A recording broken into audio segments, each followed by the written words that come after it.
Alright guys, so we are going to solve the following physics question. I'll be very fast because the test is already ongoing. Now we have the question here which says a machine of efficiency 70%. So the efficiency of the machine was given as 70%. So we can say efficiency, oh, this is too big. Sorry about that.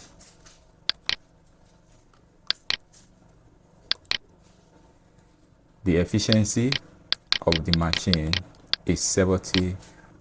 It's used to raise a mass 80 kg.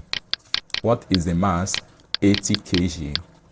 Through a distance, the distance, more like the height, is 3 meters. In time, 40 seconds. Calculate the power input. Now, from what you know earlier, that efficiency is equals to power output over what? Power input. That is efficiency. Power output all over power input. Now, for this particular question, how do you calculate for the power input? The power output is what has been given to you. So how do we calculate for the power input? Or we can say power input, let's use PI. To make PI subject of the formula will be power output divided by the efficiency. Is that okay? If you make power input subject of the formula. So what is the power output? Power output, so our power input, power output would be mgh, which is energy, divided by 10. All right, that is the formula for power. mgh, energy divided by time, or divided by the efficiency. So in this case, what is our m? Our m is 80 gram. G is what? 10 gram. The height is 3 meters. Time is 40 seconds. Then the efficiency 70%. 70% is 0.7. This year 1. This year 2. 2 times this is 20 times this is what? 60. So we have the power input to be what? 60 divided by 0.7. So our power input in this case would be, so you come to your calculator, 60 divided by 0.7, you just come here, very short one. This is the kind of calculator you have in your exam. So you can say 60 divided by 0.7. That will give us, it gave me the answer in this Momo format. Exponential 1. I don't want it in this format. I don't want my answer in this format. Let me try this other calculator. 60 divided by 0.7. 85.7. Is that okay? 85.7. So we have our final answer to this question to be 85.7, which is approximately what? 86. So the correct answer to this question is option A, which is 86. The next one, the kinetic energy possessed by a body in motion, the energy possessed by a body in motion is called what? It's called kinetic energy. All right, this is a very simple question. The energy possessed by a body by virtue of its position is called what? Potential energy. I will say potential energy plus kinetic energy is equals to what? The total mechanical energy. Now, which of the following is an example of non-renewable energy? Non-renewable energy are those energy sources which cannot be renewed. Solar is renewable, wind is renewable, hydro is renewable, but coal is not renewable. So the correct answer to this question is coal, which is option C. Is that okay? Option C, coal. Let's look at the next question quickly. Now, Newton's law of restitution states that, now the Newton's law of restitution states that the coefficient of restitution V is equals to V2 minus V1 all over U1 minus U2. Now if you make E subject of the formula, if you rearrange rather, this will give us V2 minus V1 is what? E bracket what? U1 minus U2. Now if you multiply both sides by minus 1, multiply both sides by minus 1, it's going to be minus bracket V2 minus V1, alright, is equals to minus E bracket U1 minus U2. Now, this is a separate topic of its own that we'll delve into proper after the test. You use this negative to multiply through. So this will give us minus V2 plus V1 is what? Minus E bracket U1 minus U2. And this will be what? Because of this negative sign, let V1 comes first. So we have V1 minus V2 is what? Minus E bracket what? U1 minus U2.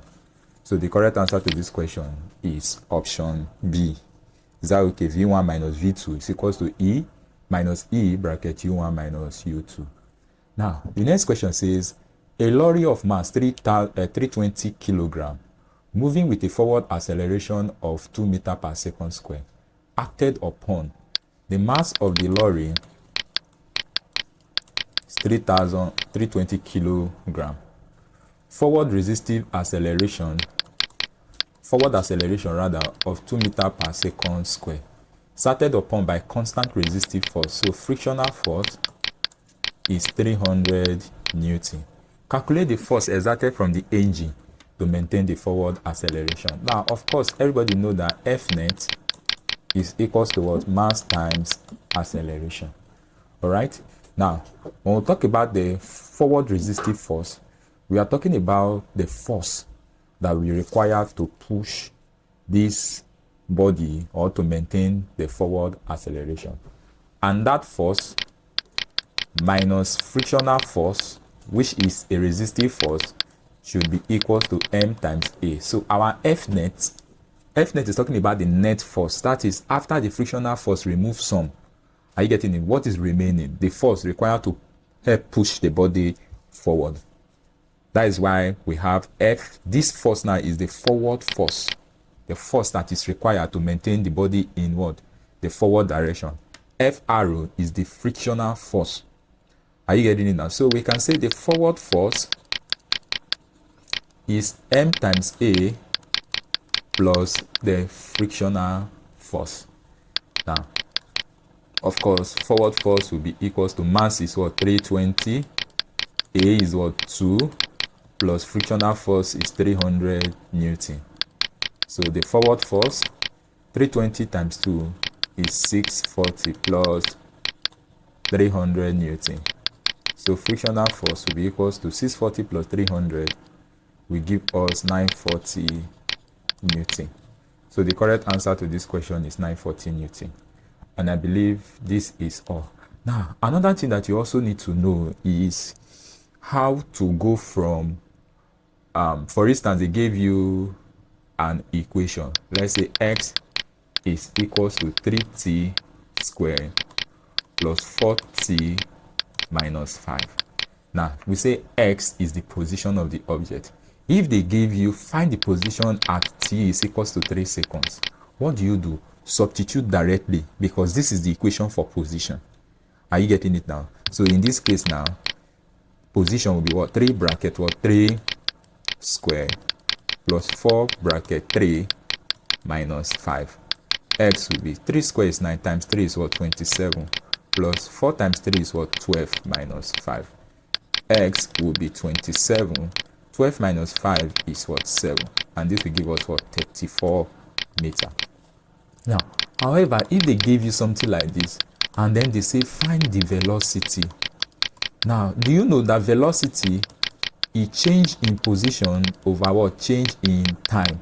So in this case, if they give you the position and they say find velocity, you differentiate. Is that okay? So differentiating now means 3, you differentiate this 3t square, use 2 to multiply 3, that will give us what? 6t. Subtract 1 from the power will be what? 1, plus when you differentiate 4t, it's going to give us what? 4. So v will be equals to what? 6t plus 4. So if they say find the velocity, let's say at t equals to 2 seconds. So you are going to say v will be equals to what? 6 bracket what? 2 plus 4, which v is equals to 6 times 2 is 12 plus 4 is how many? Is 16 meter per second. Now, how about if they give you they ask you for the acceleration? We said v is what? 6t plus 4. If they say find the acceleration, do you know that acceleration is what? Change in velocity over change in time. That means you differentiate the velocity again for you to get your acceleration. So in this case, to get the acceleration is going to be, when you differentiate 6t, it's going to give us what? 6. Differentiate 4 is going to give us what? 0. So acceleration will be equals to what? 6 meters per second squared. So this is for differentiation.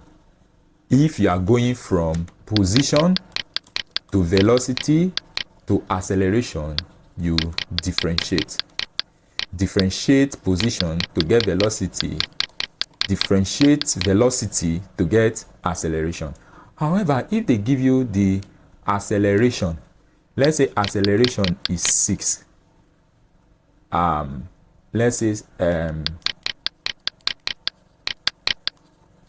if they give you the acceleration to be, I'm still trying to, let's say acceleration is 3t squared plus 1, and then they say find the velocity. You are going from acceleration to velocity, you integrate, more like you are walking backward, you integrate.